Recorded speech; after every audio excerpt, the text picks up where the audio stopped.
레위기의 뜻은 하나님은 우리를 영적 예배로 강력하게 부르시고 계신다 이지요. 그래서 니산월에 하나님 나라의 새로운 차원의 문을 여는 것은 이 땅에서 드려지는 우리의 경배와 찬양인 것입니다. 그래서 니산월의 히브리 원어가 무엇입니까? 헤이입니다. 헤이의 뜻은 무엇을 말합니까? 계시하다, 나타나다. 우리가 경배를 하게 되어졌을 때 하나님 나라에 대한 계시, 예수와에 대한 계시가 우리의 삶 가운데 나타나고 풀어지게 되어진다. 그러기 위해서는 우리의 마음이 주님을 향하여 열려져 있어야 되며, 우리가 하나님 앞에 어떠한 자로 서 있어야 합니까? 예배자로 서 있어야 하는 것입니다. 그래서 여러분들, 유대인들은요, 어떠한 성경부터 먼저 읽히냐? 바이크라부터 먼저 읽히게 합니다.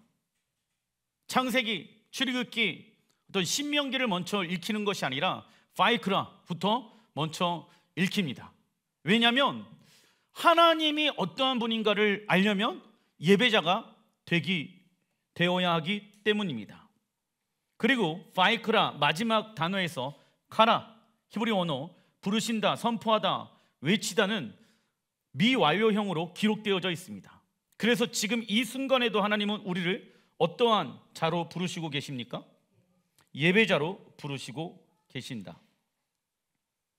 레위기 1장 1절의 말씀, 여호와께서 회막에서 모세를 부르시고 바이크라, 예배자로 부르신다. 그에게 말씀하여 이르시되, 하나님은 이스라엘 백성들이 토라 받을 때 우리가 다 지켜 행하겠습니다 라고 서원을 하였지만 얼마 지나지 않아서 죄를 범하게 될 것을 아셨다. 그래서 이스라엘 백성들이 죄를 범했을 때 해결책이 레위기에 기록되어진 무슨 제사법입니까? 희생 제사법을 말하는 것입니다. 우리 또한 예수야를 믿고 있지만 죄를 범할 때가 종종 있습니다. 그때마다 우리는 예수야의 보혈을 의지하여 주님이 계신 성소 가운데 나아가야 한다. 그러나 우리가 주의해야 할 것이 있지요. 무엇을 주의해야 됩니까? 죄를 가볍게 여겨도 된다라는 생각을 우리는 주의해야 합니다. 아무리 우리에게 우리의 죄를 사할 수 있는 예수와의 보혈이 있다고 하더라도 어떠한 생각을 버려야 합니까? 죄를 가볍게 여겨도 된다. 내가 아무리 이스라엘 백성이라고 하더라도, 그 하나님이 나의 하나님이라고 하더라도 나는 죄를 가볍게 여길 수가 없다라는 마음을 가지고 있어야 한다. 그러한 마음을 성경에서는 어떠한 마음이라고 말합니까? 하나님을 경외하는 마음인 것입니다. 레위기 1장 2절에 읽어보겠습니다. 이스라엘 자손에게 말하여 이르라. 너희 중에 누구든지 여호와께 예물을 드리려거든 가축 중에서 소나 양으로 예물을 드릴지니라. 아멘. 예물의 히브리 원어가 코르반입니다. 하나님을 가까이 할 수 있는 방법에 대해서 알려주시는데, 예물을 가지고, 코르반을 가지고 하나님께 제사를 드리는 것이죠.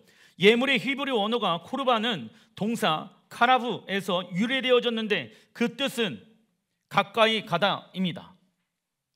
예물을 통해서 하나님 앞에 무엇할 수 있다? 가까이 갈 수 있다라는 것입니다. 우리가 하나님께 가까이 나아가기 위해서는 희생 제물의 예물 대신 예수와의 보혈을 의지하며 예배를 드려야 합니다. 그래서 코르반은 누구를 상징합니까? 예수와를 상징한다. 하나님은 우리와 가까이 하기 위해 당신의 하나밖에 없는 아들 예수와를 희생 제물로 드리셨지요. 이를 통해 우리는 하나님께서 우리와 함께 거하시며 가까이 하고자 하시는 하나님의 열심과 갈망, 그리고 희생을 알 수가 있습니다. 레위기 1장 3절의 말씀 읽어보겠습니다. 예물이 소의 번제이면 흠없는 수컷으로 회막 문에서 여호와 앞에 기쁘게 받으시도록 드릴지니 그는 번제물의 머리에 안수할지니 그를 위하여 기쁘게 받으심이 되어 그를 위하여 속죄가 될 것이니라. 번제물의 머리에 무엇을 합니까? 안수를 하죠. 그게 히브리 언어로 카프예요. 우리의 죄를 흠없는 제물에 죄를 전이시키는 것이죠. 그래서 예수와께서 희생 제물의 번제물이 되셨다라는 것입니다. 예물의 히브리 언어 코르반은 하나님께 번제, 히브리 언어로 번제를 뭐라고 얘기합니까? 코르반 올라. 그래서 여러분들 오는 세상을 히브리 언어로 뭐라고 얘기합니까? 올람 하바. 오는 하나님의 나라. 그래서 우리는 올람 하제, 이 땅에서 올람 하바를 위해 살아가야 합니다. 예물은 하나님께 번제로 드려집니다. 번제 히브리 언어가 코르반 올라. 그래서 히브리어 올라라는 뜻은 한국말이랑 비슷합니다. 하늘로 올라가다. 올라. 어디로 올라가요? 하늘로 올라가다라는 의미를 가지고 있죠. 번제는 희생 제물의 가죽을 제외한 전부를 다 태워 하나님께 향기로운 냄새로 올려드리는 제사이다. 하나님은 그 제사를 기쁘시게 받으신다. 기쁨의 히브리 원어가 라존이며 그 뜻은 기쁨 또는 받아들인다. 하나님은 우리의 자아와 생각과 감정과 마음이 산산이 조각나고 하나님의 말씀으로 정렬되어 하나님이 계시는 성소 가운데 드려지는 우리의 예배를 기쁨으로 받으십니다. 그런데 여러분들, 우리의 자아의 생각과 감정과 마음이 산산이 조각이 나지 않는다라고 하면 하나님이 우리의 예배를 기쁘게 받으실 수가 있다 없다? 없는 거예요. 히브리 원어로 올라가 된다 안 된다? 우리의 예배가 올라가 되어지지 않는 거야. 왜? 신령과 진정으로 예배를 드리는데 내 생각으로 내 감정으로 가득 차다 보면은 올라가 되어질 수 없기 때문이지요. 그래서 우리의 삶에 하나님께 내어드리는 것을 기쁨과 영광으로 여겨야 하는 것입니다. 그리고 4절에 보게 되어지면 하나님께서 제사를 드리는 죄인이 짐승을 끌고 회막문 앞에 나아가 제물의 머리에 위에 얹고 안수하는 장면이 나옵니다. 안수하다, 세미카, 전가시키다. 무엇을? 우리의 죄를 죄 없는 누군가에게 또는 죄 없는 희생 제물에게 세미카, 전가를 지키는 것입니다. 이는 예수께서 우리의 죄를 사하시기 위하여 번제의 삶을 사셨고 하나님의 영광을 위해 아낌없이 기쁜 마음으로 자신의 삶을 불태워 올려드리는 것을 의미합니다. 그리고 여러분들, 이 이사야 53장의 말씀은요, 그들이 풀어지지 아니하는 말씀의 영역입니다. 이사야 53장의 5절의 말씀. 그래서 제가 보여줬어요. 이런 게 있다. 이건 우리랑 상관없는 말이다 라고 얘기합니다. 그런데 이 말씀이 왜 중요하냐면 이사야 53장 5절의 말씀을 보게 되어지면 그가 찔림은 우리의 허물 때문이요 나와 있죠. 그래서 예수께서 메시아이다. 그가 찔림은 우리의 허물 때문이요 그가 상함은 우리의 죄악 때문이라. 그가 징계를 받음으로 우리는 평안을 누리고 그가 채찍에 맞음으로 우리는 나음을 받았도다. 할렐루야. 이게 메시아의 모습이다.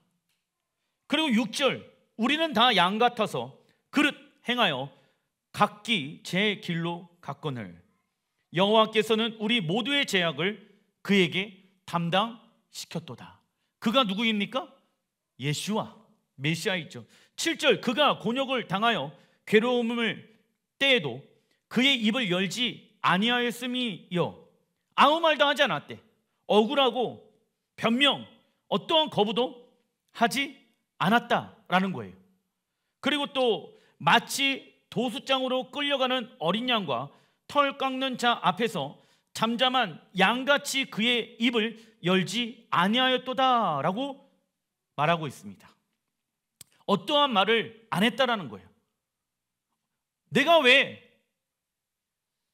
죄 많은 인간들의 죄를 위해서 대신 죽어야 합니까? 어떠한 변명도 하지 않았다. 그리고 주님이 이제 악한 자의 입을 부수기 위해 어떠한 자로 오십니까? 재판장으로 오실 때가 온다라는 거예요. 우리를 대변하기 위해서 예수께서 재판장으로 오실 때가 곧 온다라는 것이죠. 죄가 없으신 어린 양 예수께서 우리를 대신해서 십자가에서 갈갈기 찢기시고 조롱당하시고 피 흘리심은 단순한 육체의 고통이 아니었다. 그것은 무엇 때문이었습니까? 우리의 죄악 때문이었지요. 예수와는 무죄하신 분이셨지만 우리의 모든 죄를 대신 지고 가셨다. 그리고 우리가 하나님을 떠나 살았던 모든 순간들이 예수와를 십자가로 이끌었습니다. 그리고 그는 부활하셔서 우리에게 새 생명을 주셨으며 우리에게 가장 큰 복, 어떠한 복입니까?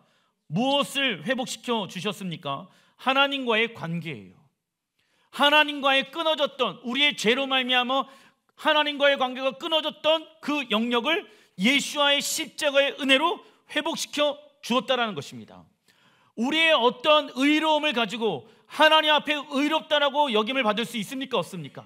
아무리 우리가 하나님의 말씀을 잘 지킨다고 하더라도 여러분들, 우리의 마음 가운데 누군가를 미워하고 내 마음 가운데 어떤 물건을 갖고 싶다, 탐하고자 하는 마음만 있더라도 하나님은 그 영역을 뭐라고 얘기합니까? 죄라고 얘기한다. 그래서 제가 그에게 얘기했죠. 우리는 모두 다 죄인이다. 아무리 너가 의롭다고 하더라도 우리는 우리의 의로움으로 하나님 앞에 설 수 없다. 유대인이든 열방 민족이든 하나님 앞에 어떠한 자입니까? 죄인이다라는 거예요. 그 죄인을 구원하기 위해 예수와께서 오셨다라는 거예요. 레위기 1장 9절, 그 내장과 정강이를 물로 씻을 것이요 제사장은 그 전부를 제단 위에서 불살라 번제를 드릴지니 이는 화제라 여호와께 향기로운 냄새니라. 아멘. 향기로운 냄새, 히브리 원어로 레하흐 니오아흐입니다. 히브리어 레하의 뜻은 향기이며 레아는 히브리 원어 루아, 히브리어 누아흐, 쉬다, 머물다에서 파생되어졌습니다. 즉 우리의 예배가 여호와께 향기로운 냄새로 올려지게 되어진다라고 하면 우리의 삶은 진정한 쉼과 보좌에서 주님과 머무는 삶을 누리게 되어진다는 거예요. 그런데 주님 앞에서 진정한 쉼과 주님 앞에서 머무는 삶을 누리지 못하는 이유가 무엇입니까? 향기로운 냄새로 살지 않기 때문입니다. 육체의 냄새대로 살고 있기 때문이다. 육체의 냄새란 무엇을 말합니까? 옛 사람에 의해 살아가는 자의 모습인 거예요. 예수야를 믿었는데도 불구하고 예수야를 믿기 전에 사람처럼 계속 살아간다라고 하면은 우리는 어떠한 냄새를 나게 되어집니까? 육체의 냄새를 나게 되어진다라는 것이죠. 그래서 사도 바울이 에베소서 5장 2절에 다음과 같이 말씀하고 있습니다. 그리스도께서 너희를 사랑하신 것 같이 너희도 사랑 가운데 행하라. 그는 우리를 위하여 자신을 버리사 어떠한 제물이 되셨다? 향기로운 제물과 희생 제물로 하나님께 드리셨느니라. 사도 바울이 이 에베소서 5장 2절의 말씀을 기록하면서 레위기의 말씀들을 인용하게 되어진 것이죠. 5절, 너희도 정녕 이것을 알거니와 음행하는 자나 더러운 자나 탐하는 자 곧 우상 숭배 자는 다 그리스도와 하나님 나라에서 기업을 얻지 못하리니. 9절, 빛의 열매는 모든 착함과, 착함은 무엇을 말합니까? 하나님의 말씀에 순종하는 것을 말하며 의로움과 진실함에 있느니라. 그래서 사도 바울이 16절에 읽어보겠습니다. 세월을 아끼라, 때가 악하나니 그러므로 어리석은 자가 되지 말고 오직 주의 뜻이 무엇인지를 이해하라. 아멘. 왜 사도 바울이 세월을 아끼라 라고 말했을까요? 예수와를 위해서 살 수 있는 시간들이 정해져 있기 때문입니다. 그래서 여러분들, 이 향기로운 향을 얻어낼 수 있는 것은 우리가 이 땅에서의 시간들을 마무리 짓게 되어졌을 때, 나는 죽고 주가 내 안에 살게 되어졌을 때 그것을 성경에 보게 되어지면 어떠한 향기라고 이야기합니까? 모략의 향기라고 말하고 있죠. 사람이 죽게 되어졌을 때 그 시체 위에 덮는 향기가 모략이에요. 그래서 우리는 정말로 우리가 죽고 주가 내 안에 사는 삶을 살아가게 되어졌을 때 우리의 인생 마지막에 그 모략의 향기를 얻게 될지라 믿습니다. 그러려면 어떻게 살아가야 됩니까? 믿음으로 살아가야 하겠지요.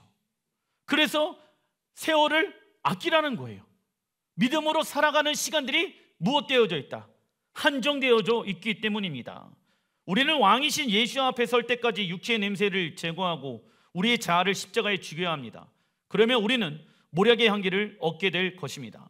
모략의 향기는 한순간에 얻어지는 것이 아니라 우리의 몸을 정결케 하는 기한 이 땅에서의 시간을 마친 후에 히브리 언어로 올람 하제의 시간들 안에서 얻을 수 있으며 그때 왕이신 예수 앞에 설 수 있습니다. 그리고 이 시간을 통과하면 우리의 삶은 아름다운 모략의 향기가 될 것입니다. 중간 3번 레위기 2장 1절의 말씀 읽어보겠습니다. 누구든지 소재의 예물을 여호와께 드리려거든 고운 가루로 예물을 삼아 그 위에 기름을 붓고 또 그 위에 유향을 놓아. 아멘. 소재 히브리 언어로 민하입니다.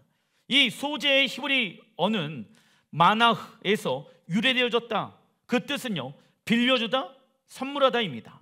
하나님은 우리에게 땅을 빌려주셨죠. 해와 비와 바람 또한 빌려주셔서 이 땅에 소산을 얻을 수 있도록 선물해 주셨습니다. 우리가 이 땅에서 누리고 있는 모든 기업들은 하나님께서 우리에게 잠시 잠깐 맡겨주시고 빌려주시고 선물 받은 것입니다. 그래서 하나님은 우리를 어떠한 자로 부르시고 계신다? 청지기로 부르시고 계신다. 모든 것이 다 하나님의 것이지만 하나님이 우리에게 잠시 잠깐 맡겨 놓으셨다. 그게 소재예요. 그래서 청지기란 읽어보겠습니다.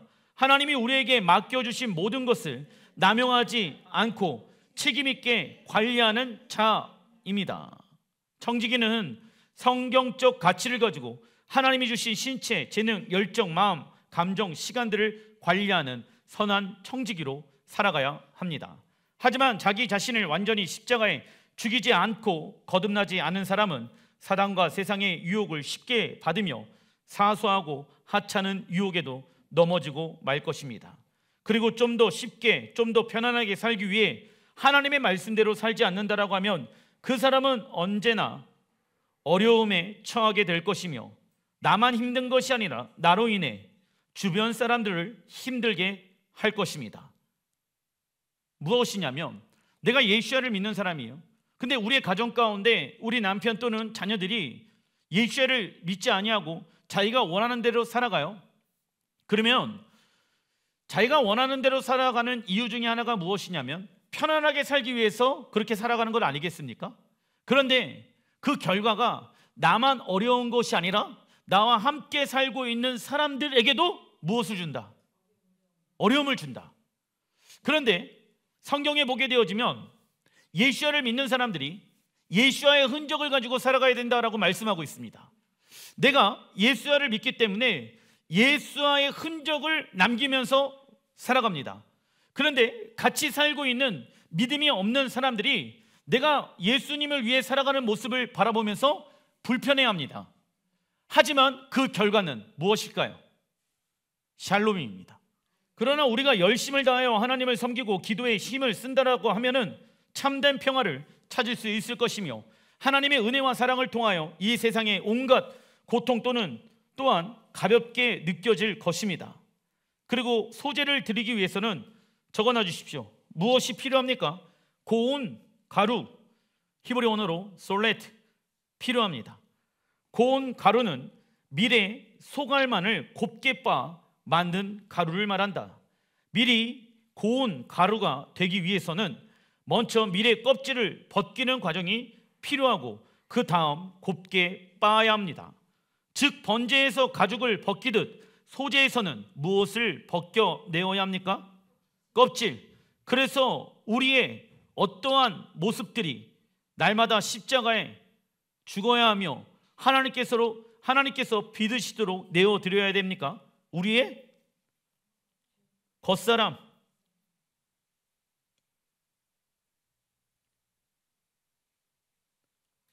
고운 가루로 하나님 앞에 소재로 영광을 올려드리기 위해서는 우리는 소재 예배를 드려야 된다. 내 겉사람을 자꾸 벗겨내야 된다. 그것이 고린도후서 4장 16절에 나와 있습니다. 읽어보겠습니다. 그러므로 우리는 낙심하지 않습니다. 우리의 겉사람은 낡았거나 우리의 속사람은 날로 새로워집니다. 지금 우리가 겪는 일시적인 가벼운 고난은 비교할 수 없을 정도로 영원하고 크나큰 영광을 우리에게 이루어집니다. 우리는 보이는 것을 바라는 것이 아니라 보이지 않는 것을 바라봅니다. 보이는 것은 잠깐이지만 보이지 않는 것은 영원하기 때문입니다. 아멘. 우리의 겉사람은 날이 가면 갈수록 낡아져야 한다. 그리고 우리 안에 새 사람, 속 사람이 있잖아요. 예수가 우리 안에 사하셨잖아요. 그러면 날마다 우리는 새로운 삶을 살아가야 하는 것이죠. 그러면 우리의 겉사람이 날마다 낡아지기 위해서는 우리의 속사람이 살아야 되는데, 우리의 속사람은 이제부터 무엇에 의해 살아가야 됩니까? 하나님의 말씀입니다.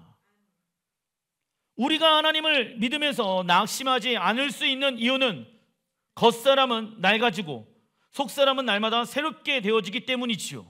이러한 사람은 예수와의 십자가를 통해 하나님의 영광에 참여하는 자입니다. 그러나 우리가 하나님을 믿으면서 낙심하는 이유는 무엇이 살아있기 때문이다.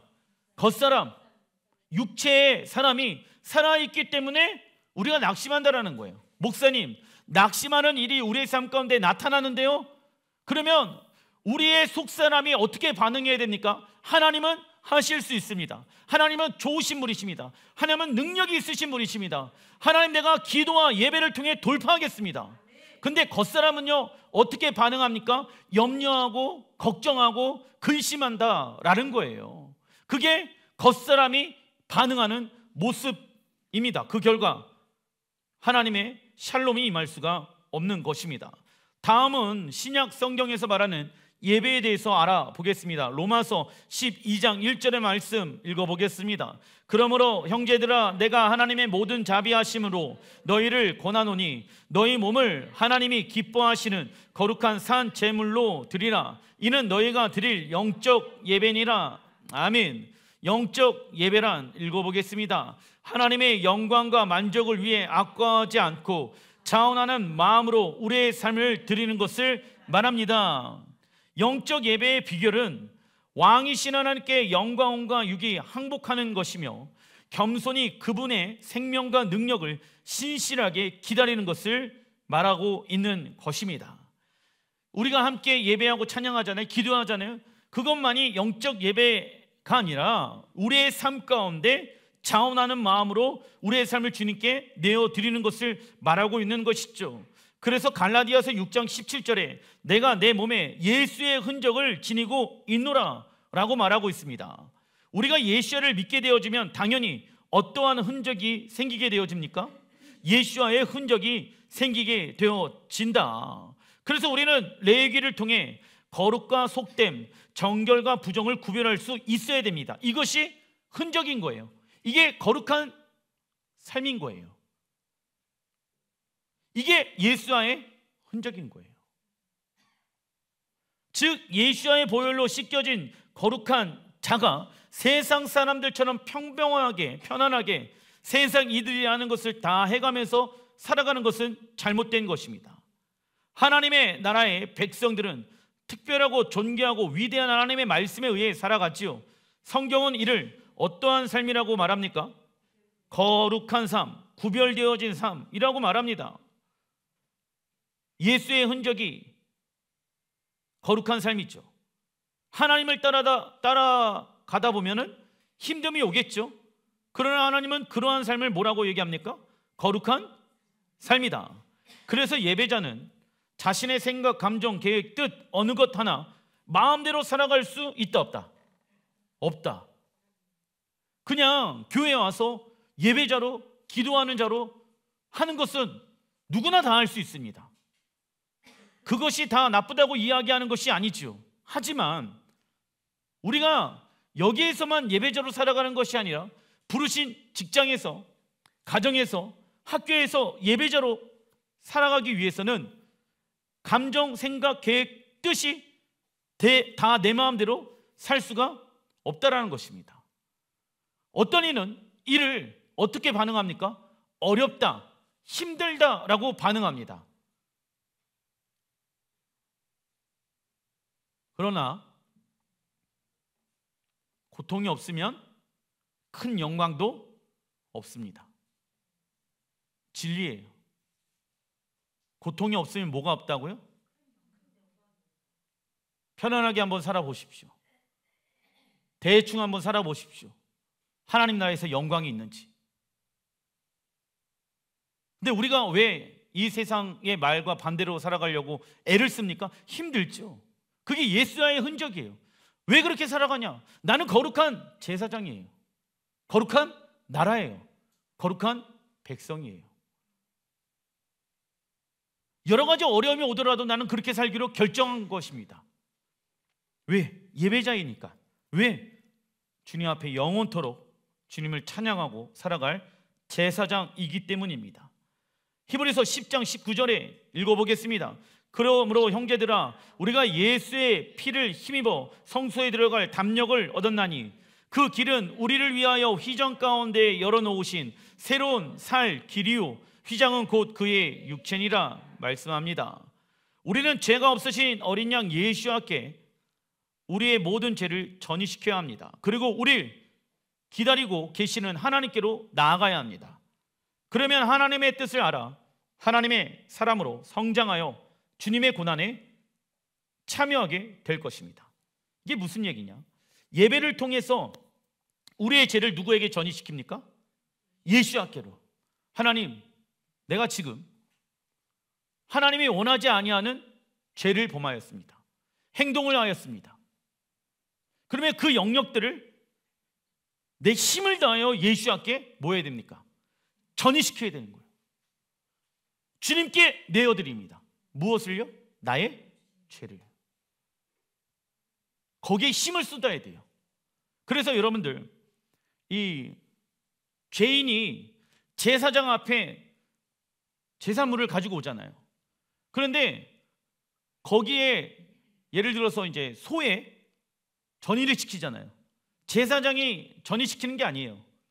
그 제사물을 가지고 온 죄인이 자신의 온 마음과 뜻과 힘을 다하여 그 소에게 눌러서 자신의 죄를 전이시킵니다. 있는 힘껏. 왜? 하나님 앞에 나가야 되는데 그 죄의 영역이 나아가지 못하게끔 뭐하고 있어요? 막고 있기 때문에.